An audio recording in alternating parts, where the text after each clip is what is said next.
Jadi teman-teman, ada surat edaran dari Kemenkes mengenai pemberlakuan penerbitan surat tanda registrasi tenaga kesehatan elektronik atau ESTR tepat waktu sesuai janji layanan nih teman-teman.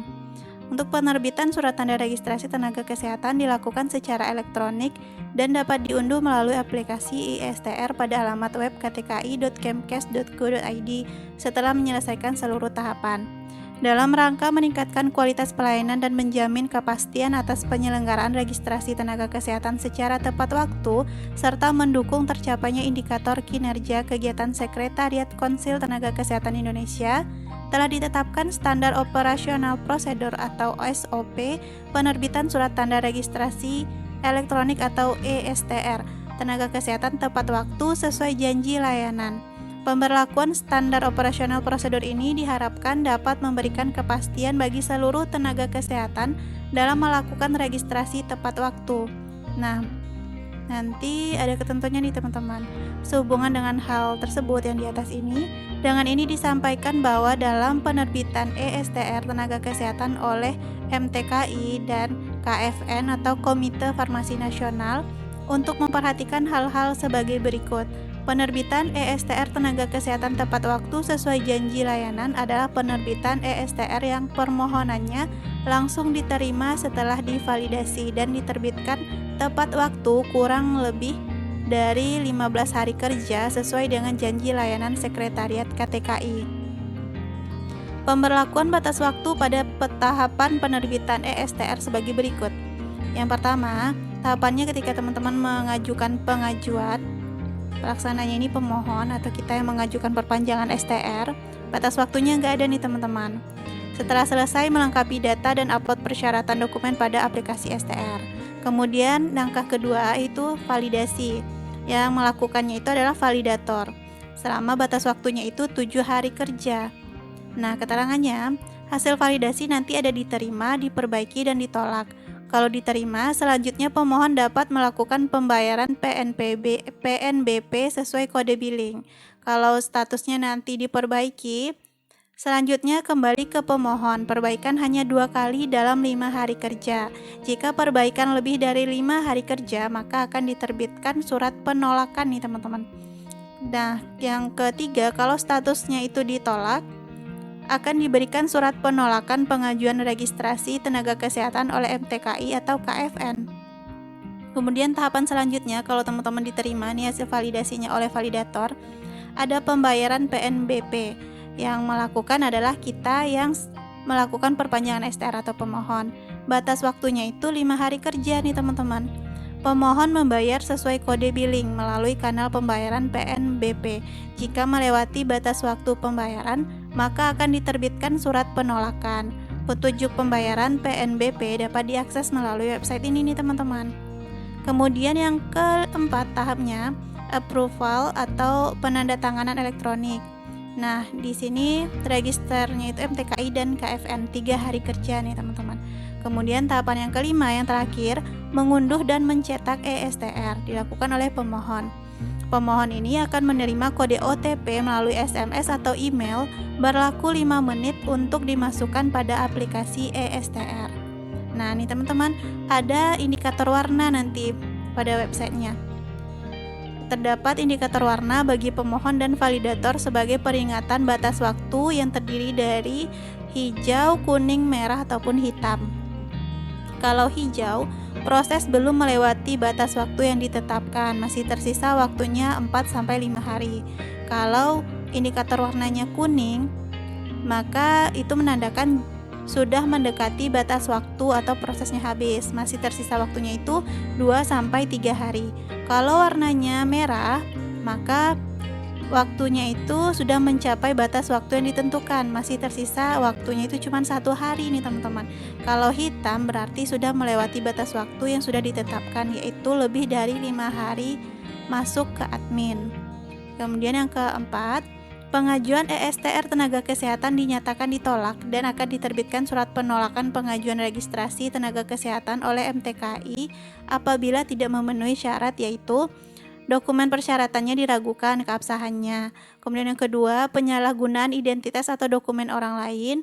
Kemudian yang ketiga, pemohon bukan lulusan rumpun pendidikan kesehatan, atau kesalahan pemilihan menu registrasi, atau kesalahan pemilihan profesi, atau melewati batas waktu perbaikan data lebih dari 5 hari, atau melewati batas waktu pembayaran PNBP, atau juga melewati kesempatan memperbaiki 2 kali dan masih terdapat ketidaksesuaian pada dokumen dan lain-lain.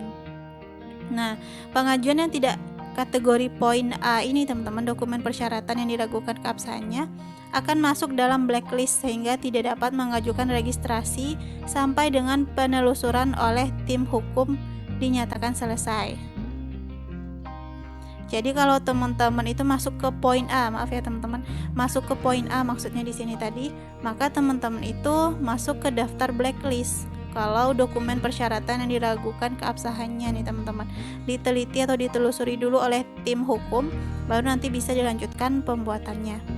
Nah, pengajuan yang ditolak selain dari kategori yang A ini, dokumen persyaratan yang diragukan keabsahannya ini dapat mengajukan registrasi kembali dengan menggunakan akun yang sama. Kemudian, MTKI, KFN, dan Sekretariat KTKI akan melakukan evaluasi pelaksanaan penerbitan ESTR tenaga kesehatan tepat waktu sesuai janji layanan secara berkala dengan melibatkan perwakilan organisasi profesi kesehatan serta melakukan upaya perbaikan secara berkelanjutan. Apabila dilaksanakan pemeliharaan pada server aplikasi ESTR yang dapat berdampak pada proses penerbitan ESTR, maka akan diinformasikan melalui web ktki.kemkes.go.id atau sosial media sekretariat KTKI ini teman-teman. Jadi buruan follow ya teman-teman biar update informasinya. Kemudian pengumuman yang ketujuhnya, penerbitan ESTR tenaga kesehatan tepat waktu sesuai janji layanan mulai diberlakukan efektif untuk pengajuan mulai tanggal 14 Juni 2022. Jadi sudah berlaku nih teman-teman. Kalau aman dan lancar, kurang dari 15 hari STR teman-teman itu udah selesai.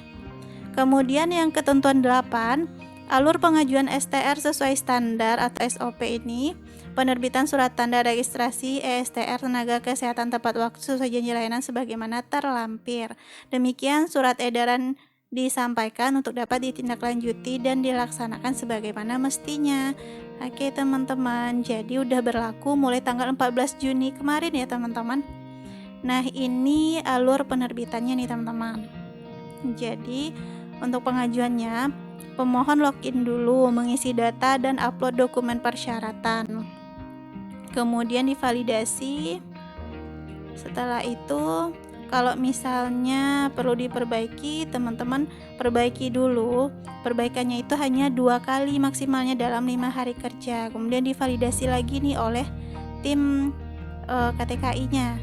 Kemudian kalau masih ada yang salah diperbaiki lagi. Nah, kalau sudah diterima, teman-teman lanjut ke pembayaran.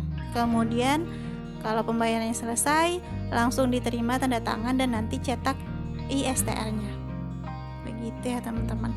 Nah, di sini penerbitan ESTR tenaga kesehatan 1 sampai 15 hari kerja tanpa perbaikan. Jadi kalau aman lancar jaya sentosa, teman-teman hanya butuh waktu kurang lebih 15 hari. Teman-teman sudah bisa dapatkan STR baru teman-teman atau perpanjangan dari STR teman-teman. Nah, di sini di catatannya teman-teman, penerbitan ESTR tenaga kesehatan maksimal 15 hari kerja, tidak termasuk waktu perbaikan pemohon selama 5 hari kerja. Nah, sebelum mengajukan registrasi, pastikan semua persyaratan sudah lengkap sesuai dengan format dan ketentuan yang berlaku. Tutorial pengajuan ESTR tenaga kesehatan dapat diakses melalui ini. Silahkan di-scan ya, teman-teman.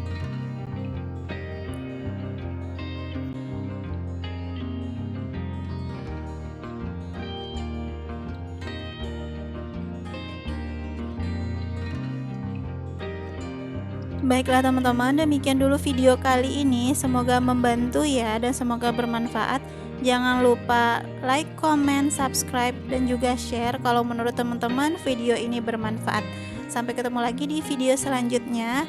Dan jangan lupa juga follow Instagram kami di @catatanakes ya. Terima kasih. Assalamualaikum warahmatullahi wabarakatuh.